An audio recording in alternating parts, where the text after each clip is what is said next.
Si has tenido dolor lumbar más de una vez, probablemente conozcas esta sensación. Aparece el dolor, empiezas a hacer menos cosas, dejas de entrenar por un tiempo, caminas menos, evitas algunos movimientos porque no quieres empeorar, y eso puede tener sentido al principio. El problema es que muchas veces la recuperación se queda ahí. Pasan las semanas o los meses y poco a poco empiezas a hacer menos cosas de las que hacías antes. Menos ejercicios, menos movimiento, menos actividad y el dolor que vuelve a aparecer. Sin darte cuenta, entras en un círculo del que cada vez cuesta más salir. Hoy quiero explicarte por qué ocurre eso.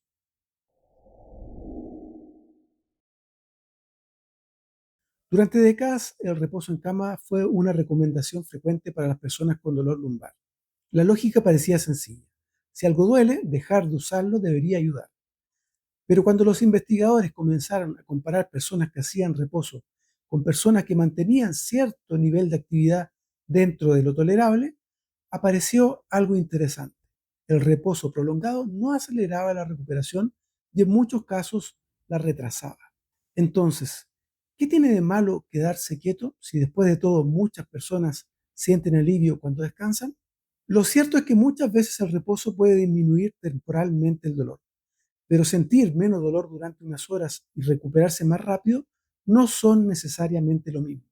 Cuando el dolor es muy intenso, puede ser razonable reducir temporalmente algunas actividades o descansar más durante un tiempo. El problema aparece cuando ese reposo se prolonga más de lo necesario y la persona deja de moverse por completo durante días o semanas. Para entenderlo, tenemos que ver qué ocurre dentro del cuerpo cuando dejamos de movernos. El cuerpo humano es increíblemente adaptable. Se adapta cuando entrenas, se adapta cuando caminas, se adapta cuando te haces más fuerte, pero también se adapta cuando dejas de moverte. Y una de las primeras estructuras que nota ese cambio son los músculos. La columna depende de un conjunto de músculos que ayudan a controlar el movimiento y a tolerar las cargas de la vida diaria. Algunos son músculos pequeños que rodean las vértebras y contribuyen a la estabilidad de la columna. Otros son músculos más grandes que trabajan junto a ellos cuando caminamos, levantamos objetos y realizamos esfuerzos.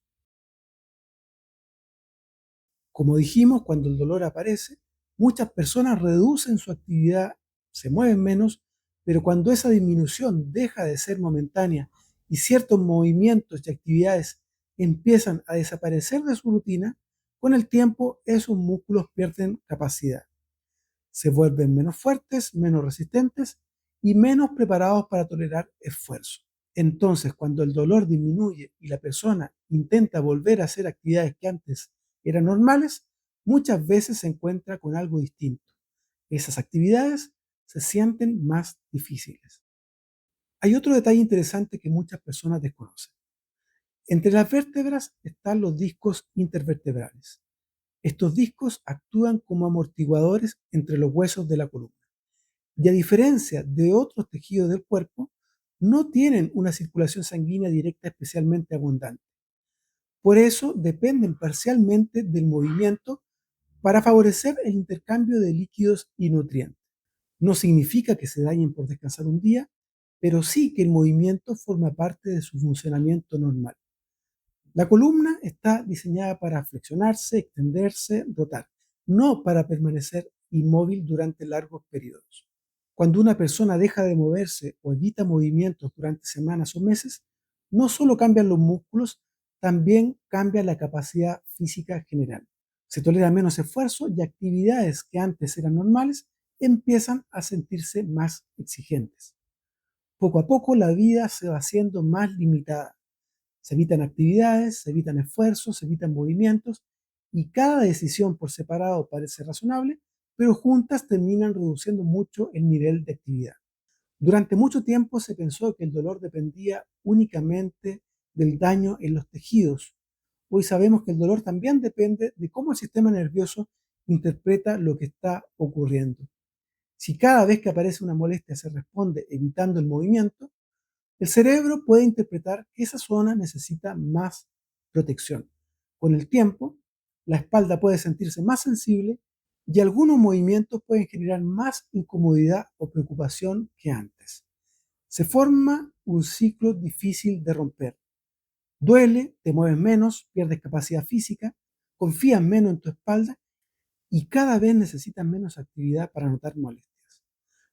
Cuanto más tiempo se mantiene este patrón, más difícil puede ser recuperar la confianza para moverte con normalidad. Algo parecido puede ocurrir cuando una persona recibe un diagnóstico relacionado con la columna. Muchas veces el miedo a empeorar la situación lleva a moverse menos, a evitar movimientos. Un ejemplo frecuente son las hernias discales. Muchas personas escuchan la palabra hernia y automáticamente empiezan a tener miedo de ciertos movimientos. Miedo a agacharse, miedo a levantar peso, miedo a hacer ejercicio y en algunos casos ese miedo termina provocando un problema adicional. La persona empieza a moverse menos, deja actividades que antes realizaba con normalidad, pierde fuerza y condición física y los músculos que participan en la estabilidad y control de la columna dejan de recibir el estímulo que antes tenían. Con el tiempo, tolerar ciertos esfuerzos puede resultar más difícil. Por supuesto, cada situación es diferente y no todos los problemas de espalda deben manejarse de la misma manera. Si tienes un diagnóstico relacionado con la columna o la espalda y no tienes claro qué actividades puedes realizar o qué ejercicios deberías evitar, es importante consultarlo con el profesional que lleva tu caso.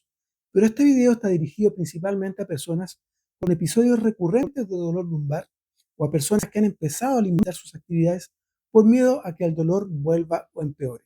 Personas que cada vez hacen menos cosas, que cada vez confían menos en su espalda y que han comenzado a adaptar su vida alrededor del dolor.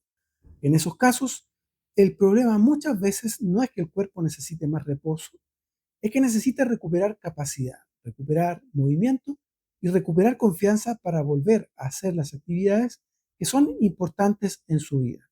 Tu espalda no se vuelve más capaz cuando la proteges del todo, se vuelve más capaz cuando recupera fuerza, cuando recupera movimiento, cuando recupera confianza, y eso no significa ignorar el dolor ni obligarte a hacer actividades que claramente empeoran los síntomas. El objetivo es evitar que un reposo que debía ser temporal se convierta en una estrategia permanente. Y muchas veces, el primer paso para salir del círculo del dolor no es descansar más, es volver a moverte. Al final de este video te dejaré el enlace a un capítulo con una serie de ejercicios simples que pueden ser de ayuda si estás con dolor. Y antes de terminar, me gustaría hacerte una invitación. Si estás haciendo el esfuerzo de salir del sedentarismo y necesitas ayuda para ordenar tu punto de partida, tengo una asesoría individual llamada De Sedentario a En Forma. En una reunión individual, tú y yo analizamos tu situación y definimos los próximos pasos concretos para seguir avanzando. Si te interesa, el enlace está en la descripción. Nos vemos en el próximo video. Saludos.